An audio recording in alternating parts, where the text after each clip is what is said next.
l'instar de tout projet financé par la Banque mondiale, c'est dans le cadre du cycle des projets qui est comme ça, il est toujours prévu des missions semestrielles de supervision. Alors, pour le cas du projet LIR, nous sommes à la 7e depuis le démarrage du projet en 2020.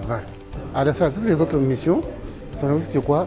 C'est de faire le point de l'état d'avancement du projet entre la dernière mission et celle-là, donc 6 mois plus tard. En termes d'avancement du projet, composante par composante, activité par activité, dénicher les goulots d'étranglement pour y remédier, leur apporter des solutions à travers des recommandations précises, pratiques, réalistes et réalisables dans le temps.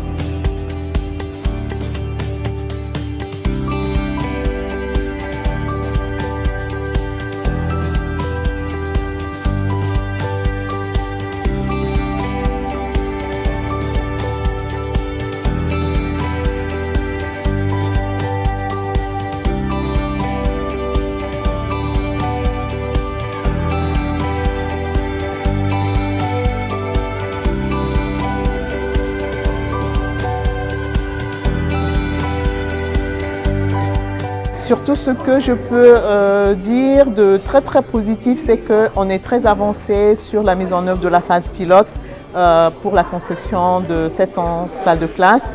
Donc il y a déjà des missions de screening, en fait, d'évaluation des terrains qui vont abriter la construction des salles de classe qui ont été faites. Là, ils ont déjà recruté des bureaux d'études pour mener en fait les études techniques sur les sites qui ont été retenus pour la construction de ces salles de classe. Donc on peut dire que c'est satisfaisant, on avance. Voilà.